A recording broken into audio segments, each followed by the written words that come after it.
Okay? Ibigay ko naman sa inyo ngayon yung pangatlong yugto ng hearing kanina ngayon. At ito po ay yung nakatapos ng salita yung abogado ni Duterte ay nagsalita na naman yung abogado, yung mga prosecutor. So pakinggan lang natin po. Pakinggan na po natin sila. Huwag muna tayo mag-comment.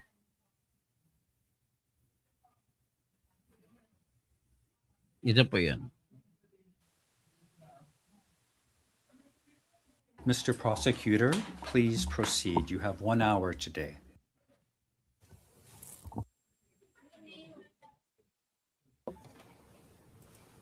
Thank you very much, Madam President, Your Honors. My name is Julian Nichols, and good afternoon to you and to my colleagues on the other side and to everybody in the courtroom. Your Honors, we're here today because the evidence shows, despite what we heard for the last 30 minutes before the break, that Mr. Duterte murdered thousands of his own people, Filipino men, women, and children. He was at the center of a common plan, which included the murder of alleged criminals throughout the Philippines. The plan was first implemented in Mr. Duterte's hometown of Davao. While mayor, he promised to clean up the city by killing alleged criminals. He kept that promise, and he murdered hundreds. So-called liquidation squads, death squads. These liquidation squads became notoriously known colloquially as the Davao Death Squad, or DDS. After years, 2 decades of murdering alleged criminals as mayor of Davao, it became clear to him that this political strategy could be leveraged for higher office and for more power, the presidency. And that is exactly what he did. During his campaign to be president, Mr. Duterte expressly promised many times that he would kill criminals if elected. He claimed that Davao was Exhibit A in why he should be elected. And he pledged that if he won, he would expand the killings nationwide. He won, and that is what he did. And as you will hear tomorrow from Mr. Jeremy and Ms. Croft, the murders skyrocketed in the months immediately after Mr. Duterte became president in June 2016. And that was no coincidence. That was him fulfilling his campaign pledge. As president, he murdered thousands using many of the same co-perpetrators and methods from his time as mayor of Davao. So he moved the method and some of the co-perpetrators to Manila in order to expand the crimes. The victims in this case ranged from powerful individuals to predominantly the poorest citizens of the Philippines. Now, why were the poor selected and victimized? Well, it was often because they were the most vulnerable. And they didn't have the families and the power to make police reports, and they were the most afraid. Mr. Duterte boasted about the killings that resulted in thousands of deaths at his order. And not once at any time has he shown any remorse. He promised also, you will hear, to take responsibility, personal responsibility for the killings, if need be. Well, that time has come. We are confident that if your honors confirm the charges in this case, that we will prevail and Mr. Duterte will be convicted at trial. We talk a little bit about what my friend, one of the things he said during his 30 minutes. In our presentation today, you will hear Mr. Duterte, in his own words, calling for killings, bragging about killings, and as I said, vowing to take responsibility for those killings if necessary. And the defense, I have in my outline, may claim, but they already have, the defense claimed that this is hyperbole, bluster, exaggeration, part of his blunt or direct strongman political speech, which had brought him political success in Davao and then nationwide. And the defense will also point, Your Honors, to many instances where Mr. Duterte and his allies tried to build a veneer, a kind of fig leaf of plausible deniability by sprinkling in references to the effect that the police should only shoot to kill in self-defense. Those references to self-defense appear throughout Mr. Duterte's speeches. They're all over the place. We don't run away from that. We don't shy away from that. That's part of our theory. So the defense will say, and again, they already have, that we've cherry-picked the statements we show you, but we have not. We acknowledge these many references to self-defense in Mr. Duterte's speeches. But the evidence which is in our pre-confirmation brief, and some of which will lead today, overwhelmingly shows that those references to self-defense and following the law and to due process are nothing but nonsense. Keep in mind, as mayor, he created a death squad. A leader who creates, leads, arms, and funds a death squad is not interested in due process or following the law. Those empty utterances were simply Mr. Duterte, who's chosen not to be here today.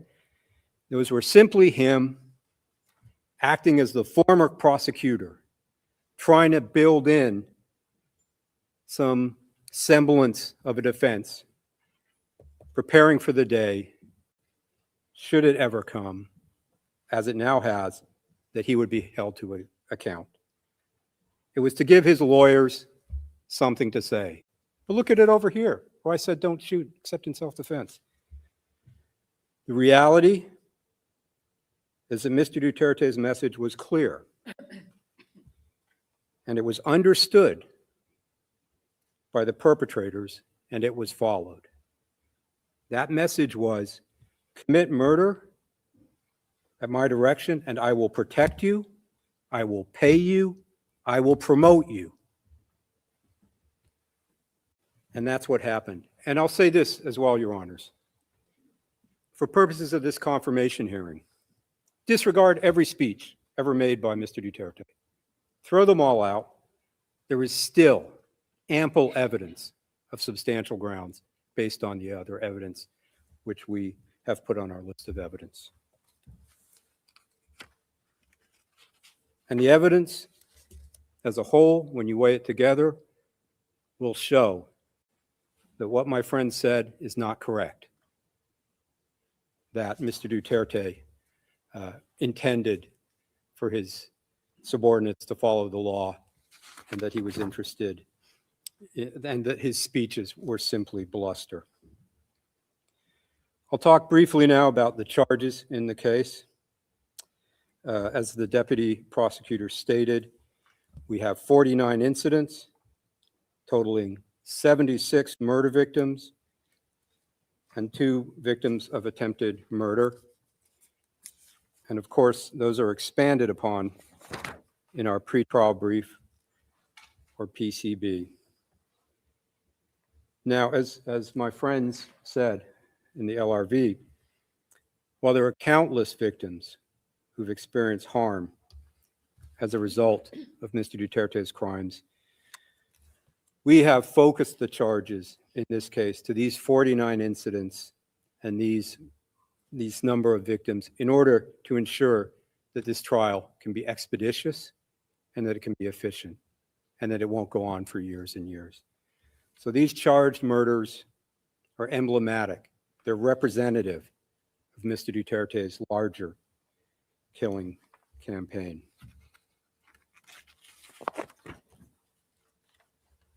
I was going to talk about the legal standard for today, but Your Honors explained it extremely clearly in the beginning of the introduction, so I won't go into it other than to say, of course, the standard we have to meet is substantial grounds, which I am confident we will.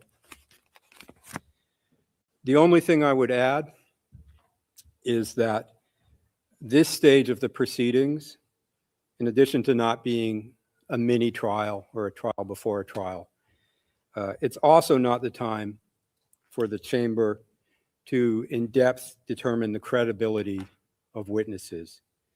That can only properly be addressed at trial by the trial chamber when the witnesses are called to testify before the judges and their evidence is properly tested. And there I would point, Your Honors, to the Said confirmation decision, 9 December 2021, at paragraph 39. I'll move on now. We can go to the next slide, James. I'll talk a little bit about Mr. Duterte's background. He was born on the 28th of March, 1945, and he prides himself, or portrays himself at least, as someone who understands the problems of the poor. But as my friend stated, he actually comes from a very privileged family. His father was a lawyer, a politician, even a provincial governor. And as a young man, Mr. Duterte became a lawyer. He went to law school, practiced as a prosecutor in Davao City for almost a decade, from 1977 to 1986. And you find that in our pre-confirmation brief at paragraph 2.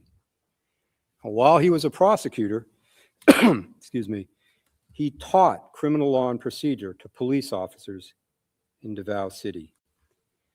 And despite this privileged background, despite his deep familiarity with the law and criminal law, Mr. Duterte embraced criminality from the beginning of his career. It's just one example. As a prosecutor, the evidence shows he taught police officers to plant evidence. We can go to the next slide, please, James. I won't read the whole slide out, Your Honors. This is tab 57, PHL OTP 000-15506 R01. But this witness with direct knowledge stated, quote, "He's like planting of evidence. It is necessary," and the he is Duterte. He called it necessary evil. So they said that there are times in police work that you have to do the necessary evil for the sake of the common good, end quote. And I think you'll see, Your Honors, that that's a theme that runs through Mr. Duterte's career. He's willing to do whatever he considers the necessary evil, either for the common good or for his political advancement, or both. And Mr. Duterte confirmed years later, in 2024, when being questioned under oath during a hearing in the Philippines House of Representatives, that planting evidence was his strategy as mayor. Now, at first he denied it in this hearing, but then he admitted to planting evidence in this exchange. If we can go to the next slide. This is tab 46.1, Your Honors. Chairperson, quote, so you really did plant evidence. Mr. Duterte's answer, well, that was part of the strategy as a mayor and as a leader of the law enforcement agency in the city, end quote. His privilege, his legal background makes this betrayal of the law and embrace of murder even more inexcusable. He knew, as a lawyer, as a former prosecutor, that his so-called crackdown on crime was a criminal attack on civilians of the Philippines. And overwhelmingly, the evidence shows, on poor civilians. The poorest of the poor were his victims. He knew his conduct at its core was criminal. And not only did Mr. Duterte clearly intend his criminality, he openly bragged about it right up until his arrest. And we'll get to that later, but right up until his arrest, he bragged about it. He thrives on a tough guy persona or image that he's tried to create for himself. My friend talked about him riding motorcycles. Well, one example I'll show you is from 2007 now, if we could play that, James. And I should say this is tab 18.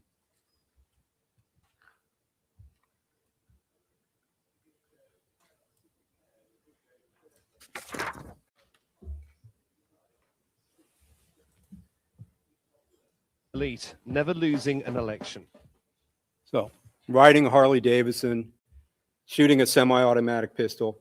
This is the image he's trying to create from the beginning. He likes to pose with weapons. If we can go to the next one, James. This is tab 80. And here in this photo, which was published in a newspaper, you can see Mr. Duterte holding an assault rifle. And I'll just note that we also see in this photo, to the immediate left of the photo, Ronald Bato de la Rosa. Bato is the nickname. And to Mr. Duterte's immediate right, Isidro La Peña. And we'll hear more about them later. Even days before he was arrested, 3 days before he was transferred to The Hague, this tough guy persona was on display again during a speech in Hong Kong. He brushed off the possibility of an ICC arrest warrant, and he referred to the ICC, quote, as motherfuckers who have been after him for a long time, end quote. This is him on March 9th, 2025. If you could play that, James. This is tab 136. Sa totoo lang, baka ang balita ko may warrant daw ako pag... Hindi, totoo.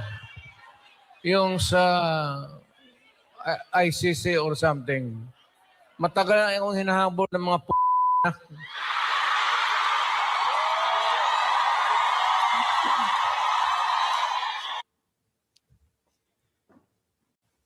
That's him 3 days before coming to The Hague. Of course, after arriving in the Hague, his lawyers very soon began arguing that Mr. Duterte was not fit enough for these proceedings, wasn't physically or mentally fit enough to be put on trial or for his charges to be confirmed. But fortunately, a panel of 3 medical experts that your honors appointed found unanimously that he is. The point is that despite what the defense may say here or to the press, Mr. Duterte is perfectly fine. He's able to attend the proceedings today. There is nothing stopping him except that he doesn't want to be here. He chose not to face the court, not to face the victims. There is no reason for him not to be here other than his request and choice. I'll move on now briefly to his time as mayor in Davao, your honors. If we can quickly bring up the map, James. There we see Davao in the south. We can zoom in. I don't think there's any dispute where Davao is. He was first elected mayor of Davao City in 1988 and served as mayor for more than 20 years, between 88 and 2016. And as the deputy prosecutor has noted, jurisdiction for this case is 1st November 2011 to 16 March 2019. We're limited to that jurisdiction. So that is the period we will concentrate on today, although of course before and after may be relevant. As mayor of Davao, Mr. Duterte promised a crackdown on crime.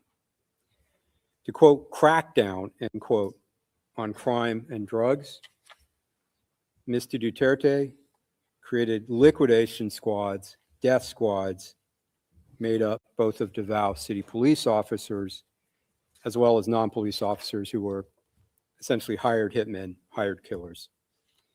And this system of his became known as the Davao model. The Davao model was murder, not being tough on crime legally, as my friend said. And you have to think, it's a little strange cracking down on crime by committing the crime of murder. Of course, Mr. Duterte did not commit these crimes alone. We discussed the co-perpetrators, including during the mayoral period, in our pre-confirmation brief, Your Honors. And you'll find that at paragraphs 8 to 23. I'll talk about just a few of them now, just to introduce them. First, if we go to the slide, thank you. Ronald Bato de la Rosa, who was a chief of the Davao City Police Office, or DCPO, from 2012 to 2013. Next, Vicente Danao, another police chief in Davao during the period. Next, Christopher Bongo, who was Mr. Duterte's aide, special assistant, an important advisor from 1998 to 2016 for the Davao period, and then continued later in the presidency. Mr. Dante Guiaran, regional director of the National Bureau of Investigation. And finally, Italiano Aguirre, who is a lawyer for Mr. Duterte and for some of the DDS members during the mayoral period. And Ms. Croft will discuss these co-perpetrators and their roles in more depth in her presentation, which will be tomorrow.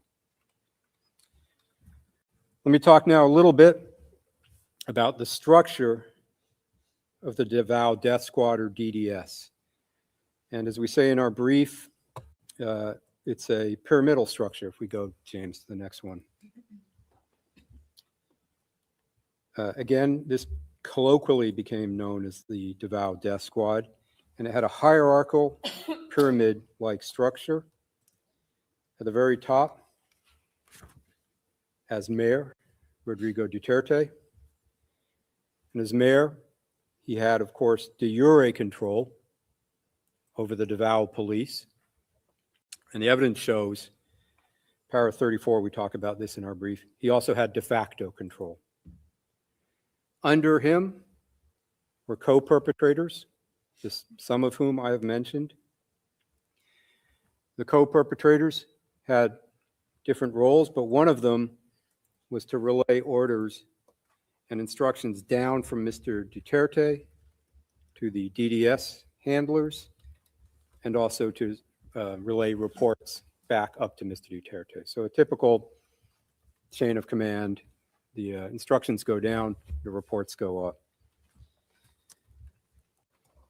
And the handlers were responsible for the different death squads, or DDS members. And at the very bottom, the lowest rung, the DDS members who actually perpetrated the killings, who carried out physically the murders. And they were made up of both police officers, who were generally lower level police officers, as well as non-police persons who were hired. These members at the bottom were often recruited because they had a debt or owed something to Mr. Duterte or the police, and they could therefore be controlled. And those members at the very bottom were at risk themselves, because if they did not follow orders, or if they tried to leave the DDS, they could be tortured or killed or both. And there was evidence of that in this case. I'll talk now just for a few moments about the founding of the DDS, Duterte's death squad, the genesis of the death squads. One witness described his initiation into the DDS. He described it happening in 1988 at a dinner meeting in a hotel in Davao City. And this was a huge deal for this witness. I mean, it was almost unimaginable being invited to a dinner in a hotel in the center of Davao where he was going to meet the mayor. Mr. Duterte was present, and he openly told the new members of the death squad he was forming that their job was to kill criminals. If we can go to the next slide, James.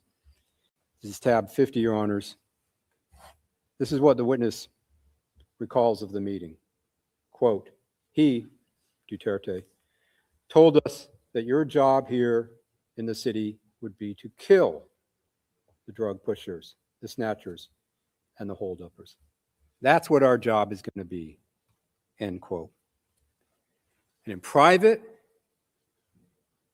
with his paid killers, Mr. Duterte didn't say anything about self-defense. He then provided these death squad members with guns and ammunition. And again, in a festive way, a basket was passed around filled with handguns, and the new members could pull one out, like getting a prize. So they would each have a weapon for their new job. It was a celebratory event for Mr. Duterte. The witness explained Mr. Duterte was happy at this dinner meeting. He was laughing, and he even sprayed a bottle of champagne to celebrate. That's at para 5 for our PCB.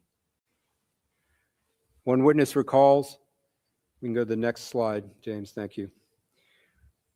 Recalled of this event, quote, he, Duterte again, said it was like a baptismal, like a launching. He was very happy at that moment, end quote. That's tab 51.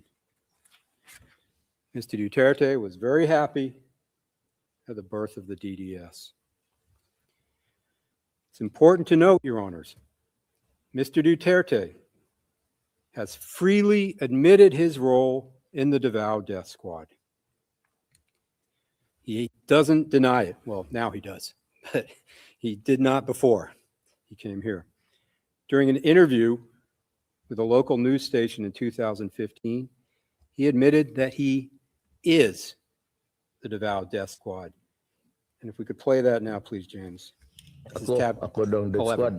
squad. So how do you react to that? Tunod. Mm-hmm. Tunod na.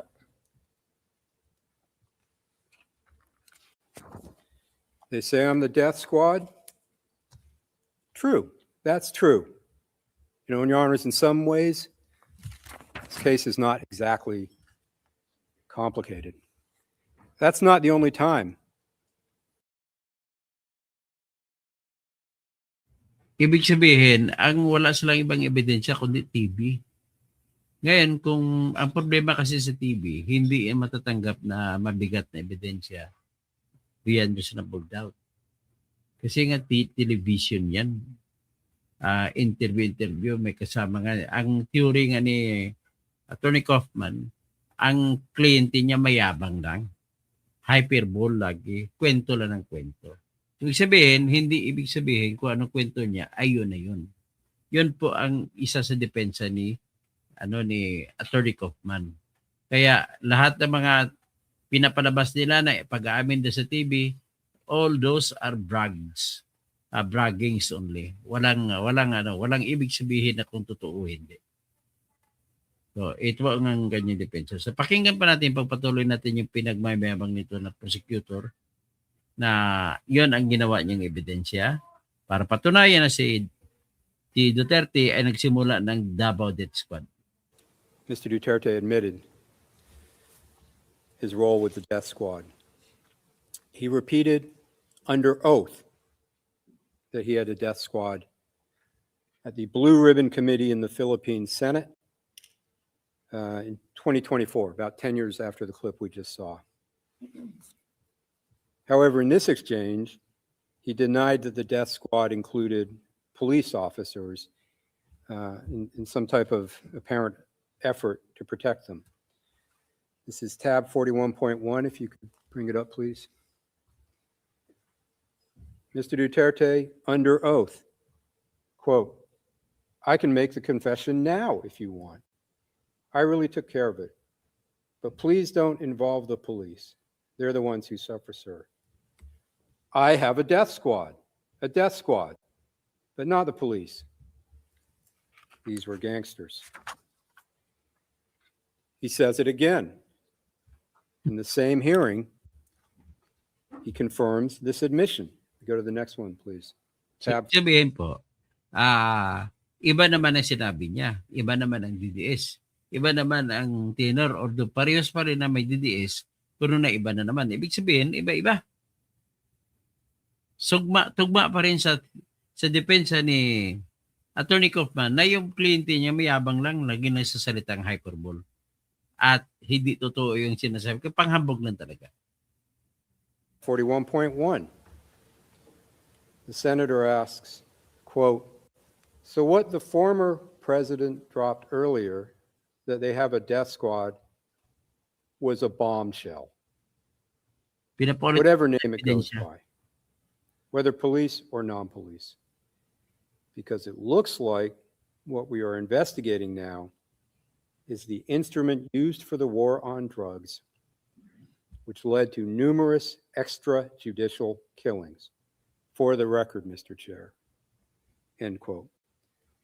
Mr. Duterte's response, quote, "You are correct, ma'am. You are absolutely right," end quote. It's not on a slide, but he also stated bluntly, same tab, 41.1, same hearing, quote, "My death squad, ma'am, is of course, it is organized. That's all I can say," end quote. So that is 4 times, 3 of them under oath, that he admitted having a death squad in Davao, including saying he is the death squad. That's not hyperbole. That's not bluster. That's him telling the truth.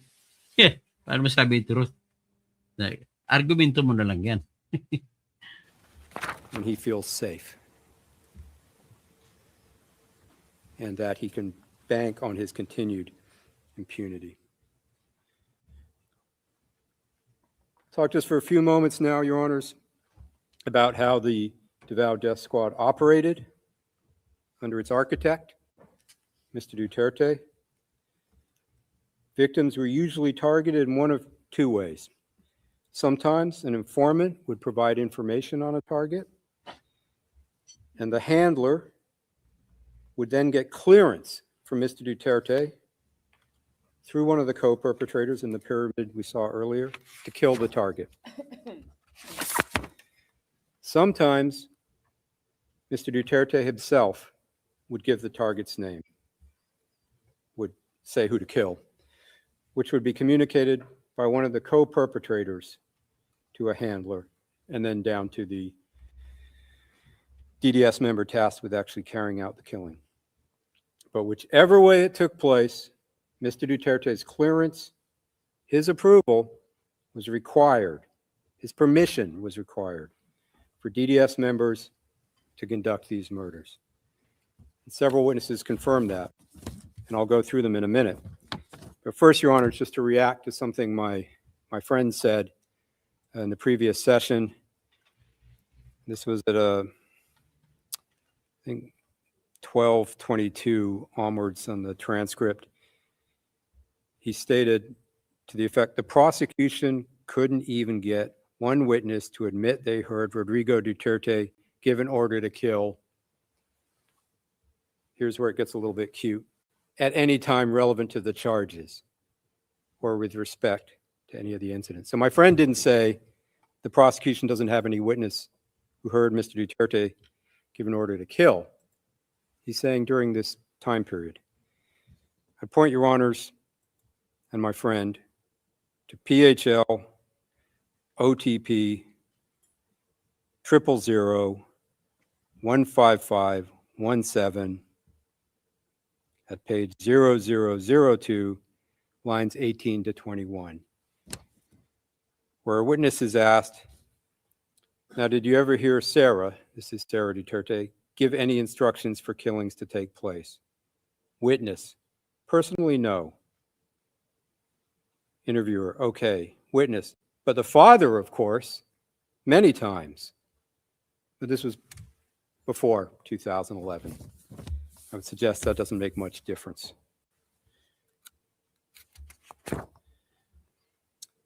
Going back to the confirmations of his clearance, if we could go to next slide.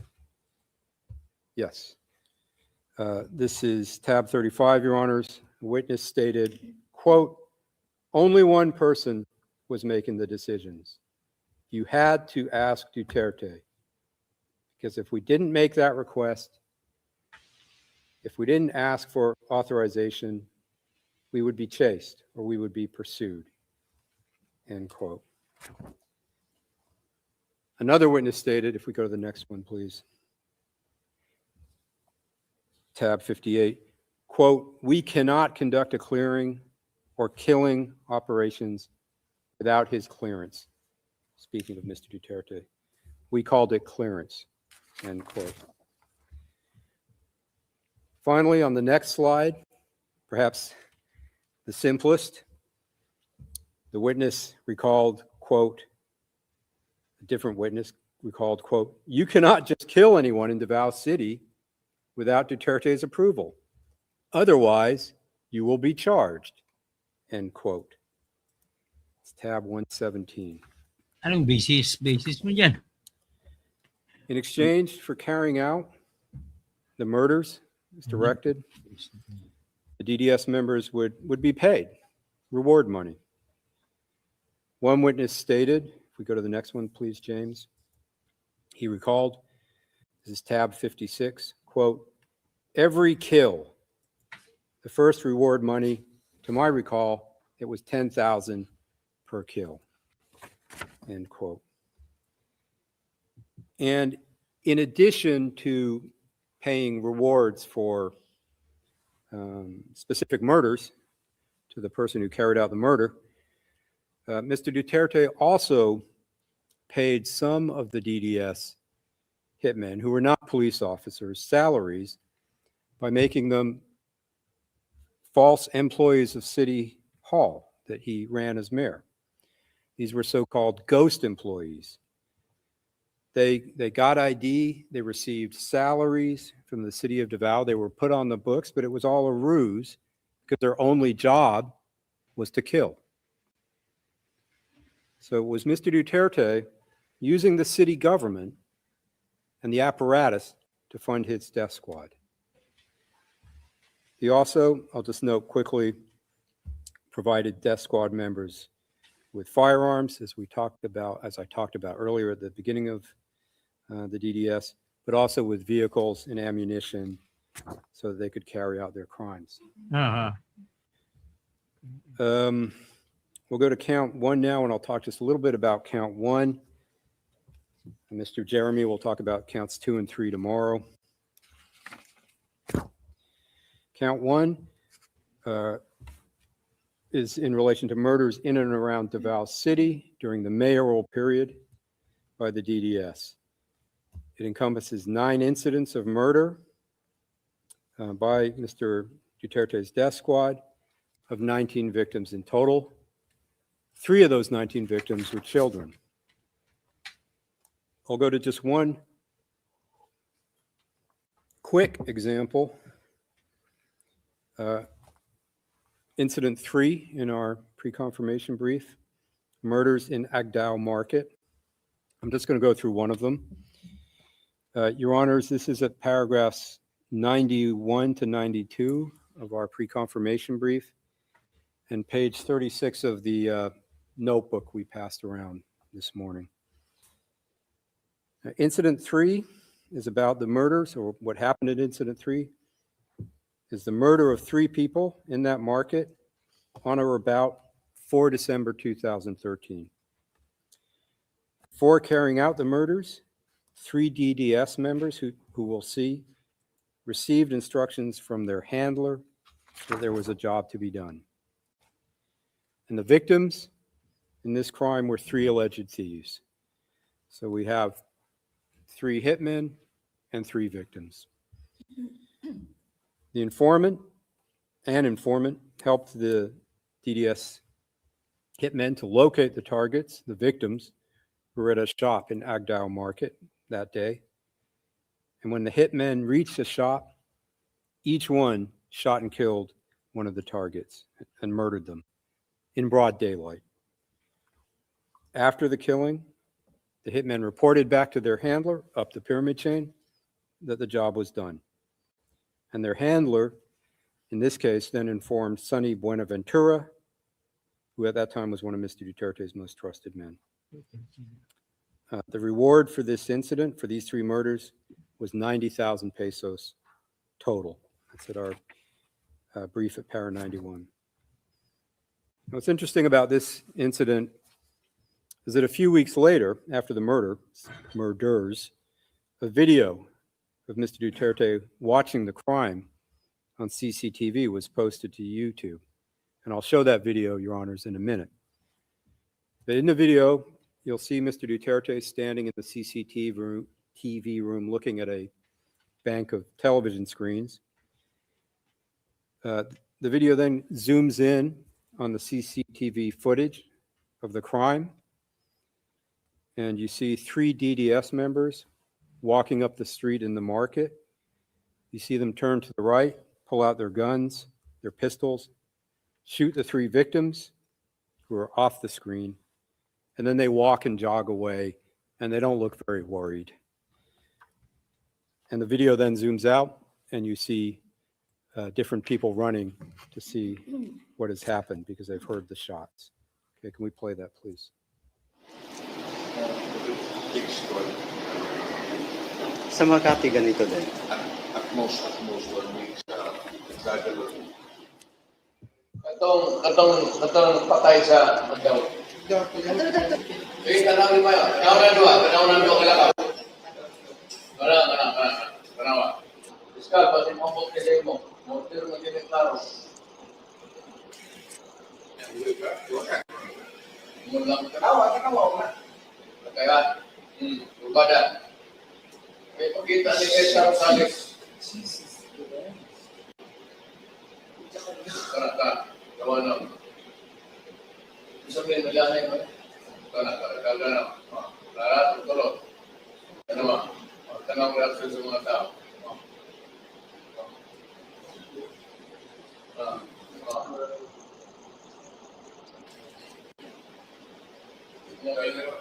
Ito, patay na. Ito. And you have to wonder if what my friend said is true, that Mr. Duterte is an honest mayor trying to solve crime. You have to wonder, Mr. Duterte portrayed himself as tough on crime, law and order enforcer. This triple murder was filmed. Mayor Duterte watched it himself. Film? You can see the CCTV perpetrator yun. shooting, committing the crime. CCTV yun. Yet, Mr. Duterte, the former prosecutor, Mr. Tough on Crime, could not get this triple murder committed in a market in broad daylight with multiple eyewitnesses solved? Of course not, because it was his murder. And that brings me to the next point, which is clear. DDS members did not fear punishment because they were committed at Mr. Duterte's orders or direction. He authorized this Incident 3 killing and the others in Davao City. That's at our Ang problema sa iyo, sinasabi mo na kaagad na inauthorize. CCTV po yun. Nakita doon. Tapos so nagkwento naman si Duterte doon, o kahit ako sabi ko, ako inutusan ko yun, nakapanood ako sa CCTV. So, does that mean to say na mag-guilty na ako? PCB, our brief, 71 to 72. And that's why, of course, the death squad members were not being arrested, worried about being arrested for the murders they carried out. And if we go Paano ma-aresto? Wala namang pulis doon. At kung aresto, nakasuhan ba? So si Duterte ba dapat makukulong dahil hindi na-aresto? Di ba trabaho ng pulis yan at saka ng piskal para kasuhan yung pumatay? Ang CCTV sa Metro Manila, sa kung saan lugar, ay daming nakikita na may patayan. Ang tanong, lahat ba ng na-capture sa CCTV sa Pilipinas na may mga patayan, nahuli ba? Maraming pong patayan na nangyari sa Metro Manila lalo, na hindi man lang nahuli hanggang ngayon, hindi man lang nakasuhan. So ngayon, ang sinisisi ngayon dito, ginagamit iyon ni piskal na ebidensya na guilty si DUTERTE sa crime against humanity kasi ang theory niya, tignan mo, may patayan, tapos pumatay ng tatlo, may baril, tapos umalis na, hindi man lang daw nakasuhan yon. The problem is, kilala bang tao pumasok? Next question is, kumasa bang kamag-anak ng pinatay? Next question is, nag-imbestiga ba mga polis? Next question is, kung nag-imbestiga ba mga polis, naisampa bang kaso sa piskal? Next question is, sino ang may primary obligation sa pag-prosecute? Piskal at saka polis, di ba? So, ganun po yan.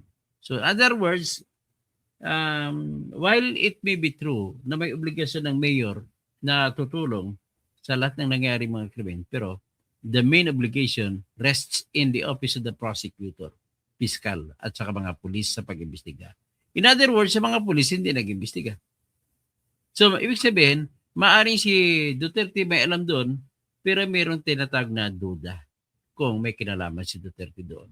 Kasi pwede rin mangyari dahil may CCTV, balita sa radyo yan, na minamatay, ginapin nila CCTV na nakatutok doon. At makikita sa CCTV, ito ngayon, kwento, ito, tumakbo, yan. Ganun lang ho, kasimple, natural lang yan. Kaya ito ang ginagamit nila. Nakikita mo yung mga prosecutor ngayon laban kay Duterte, ay ginagamit nilang lahat ng yan. Tapos, wala silang ebidensya maliban na lamang sa pagsasabi nila na nag-argumento sila, nagkukonclude sila, because of that, o ganun. So, in other words, wala pa rin silang ebidensya na makikita, magsasabi na si Duterte ay nag-utos nun. to the next slide, James, one of them says very simply, quote, when asked if he's worried about being prosecuted for the killings he committed, his answer was, quote, no. As long as it has been cleared, I wouldn't worry. End quote. Tab 30.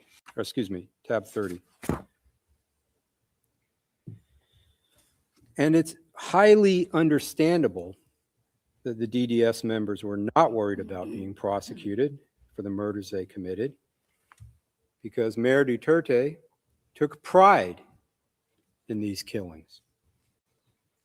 He was interviewed as mayor in late 2015, and a reporter put a question to him, asked him about a human rights group report which suggested that he had killed 700 people in Davao. I'll play the video and we'll see his response. You'll also see, just before we play that, Mr. Christopher Bongo is in this video to Mr. Duterte's right. Bungo ah. Look at the question, look at Mr. Duterte's answer.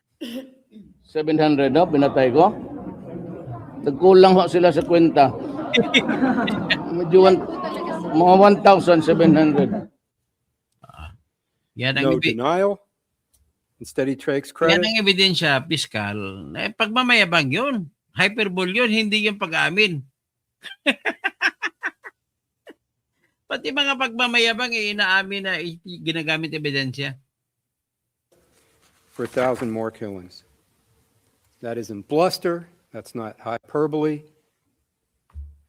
That's the truth. Hindi daw yan pagmamayabang. Yan daw ang katotohanan. Well, it is up to the judges to decide. Pero sa ordinaryo na tingin po, yan ay pagmamayabang. I'll move on now, Your Honor, coming to the end, and talk a little bit about his road to the presidency. He saw that the political success of his DeVal model, as my friend said, he kept getting reelected. It was working. He saw that the political success of the DeVal model of killing alleged criminals could be leveraged for more power, higher office. As I said in the beginning, that's exactly what he did. During his presidential campaign, he campaigned on a promise, a pledge to implement the common plan to kill alleged criminals nationwide if elected. I'm going to play a video now, Your Honors, that are just some of the speeches he made. It's a compilation of four. This is a tab 12 of 4 videos. It's about 4 minutes, but it gives an idea. These are not all the statements, but it gives an idea of the man who ran for president in 2016. If we can play that, James. 3 to 6 months, sabi ko, I will eradicate corruption, criminality, and drugs.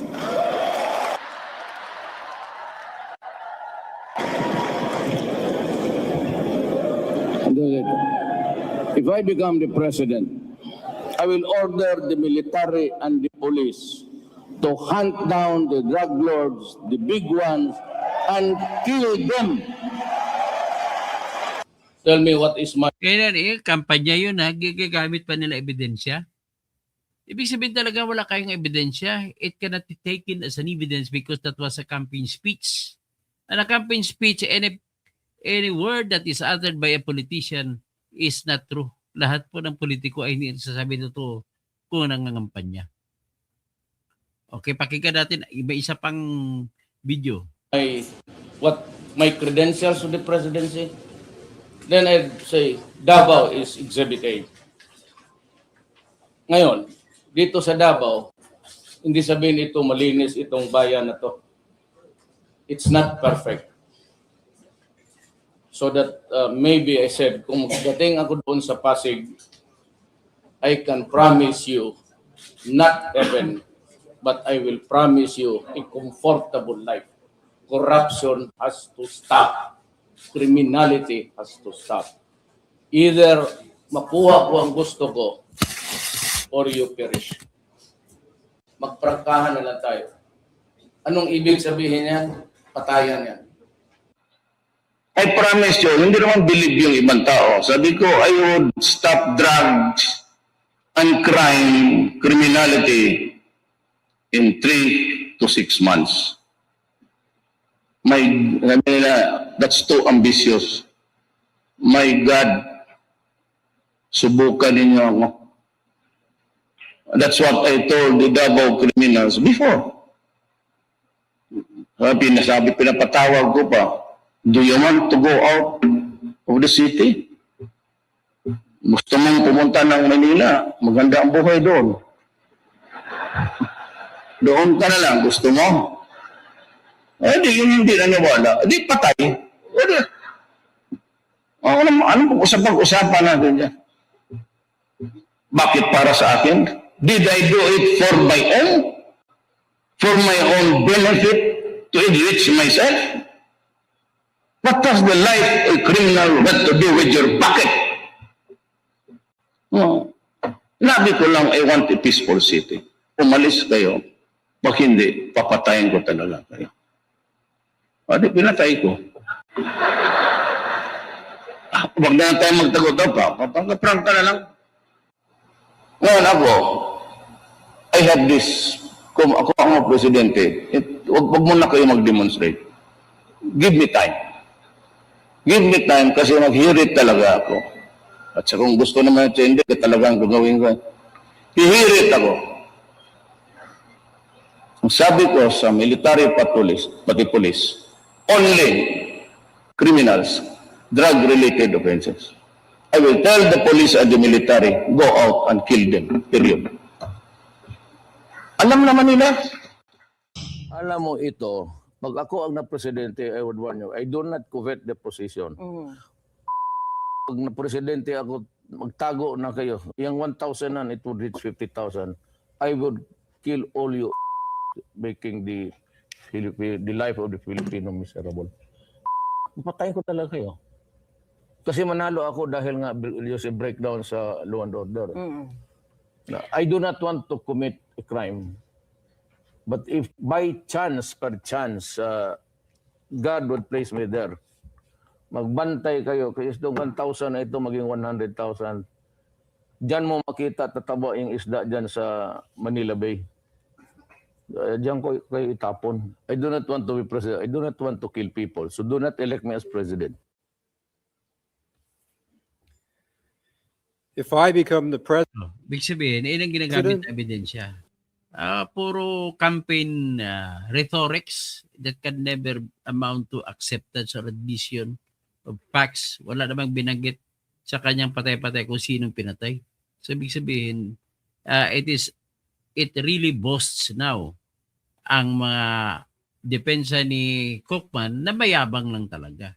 So, iyan ang pinatunayan na ngayon na mayabang lang talaga si Duterte. Gano'n lang, mga ano yan may mga Bisaya kasi mahilig mga Bisaya magyabang-yabang.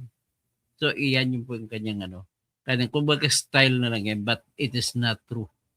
Okay? So it will still go to the usual route. You had to prove each and every killing na si Digong nga nag-utos ng pumapatay nun. Hindi mo pwede mapapatunayan na namatay mga yun dahil lang sa mga campaign speeches. So, okay, very, very lang yan. Very, very sure yan. I will order the military and 3 the to 6 police. months. Oops. Sorry. So, if I become the president, I will order the military and the police to hunt down the drug lords, the big ones, and kill them. Tell me, what is my credentials to the presidency? Then I'll say, DeVal is Exhibit A. Either I get what I want or you perish. Let's be straightforward. What does that mean? That means killings. You should get out. If not, I will really kill you. So I killed them. Let's not play hide and seek anymore. Let's just be frank. I will tell the police and the military, go out and kill them, period. I will really kill you. I do not want to kill people, so do not elect me as president. That's the man before you for this hearing, even if he's not in court today. He repeatedly promised to kill people, his own people, if elected president. He said it, he did it, that's who he is. He won the Asa ng elections, evidence. became president on 30 June 2016, and did exactly as he said he would. He murdered thousands of people by taking the DeVal model nationwide. I'm finished, Your Honor, and perhaps I'd suggest that the next presentation start tomorrow, if you don't mind, because we only have 5 minutes. Okay, so yan ang third na pangatlong yugto kanina. So in other words, the summary of it all, nag-present sila ng mga video na wala namang direkta, na walang nagpapakitang ebidensya na direkta na si Digong nag-uutos ng pumatay. Sa kampanya, nangako siya marami kong papatay, pero that is one thing. That is a campaign speech. Alam niyo man ang campaign speech kasi kasama na ngayon magdadrive siya ng jet ski papunta sa West Philippine Sea. Hindi naman nangyari yun kasi campaign speeches nga eh. A campaign speech like that, hyperbole lagi, pagmamayabang lang yun. Ganon po talaga yung karamihan sa Bisaya po magsalita, mga mayabang. Kagaya niyan, mas malaki pa ba ang lolo mo, mas matanda pa ba sa lolo ko? Oo, bakit ang lolo ko 100 years old, buhay kwan pa. Ano pa, ayaw pa, kumakain pa, kaya nagkumasumasayaw pa ng budots. Sabi ng isa, hindi, luloko ka, 150 years old na eh. Pinatay na lang namin. Mga ganong mga kwento. So, ibig sabihin, the sum of it all is lahat ng ebidensya na hawak pala ng prosecutor ay puro ganun lang. Ito po ay hindi mag-prove na si Duterte ang nag-utos pumatay. Kung meron man, number 1 lang yan ay sinasabi lang na plano. But then, you have to prove na ang plano ay tinuloy niya.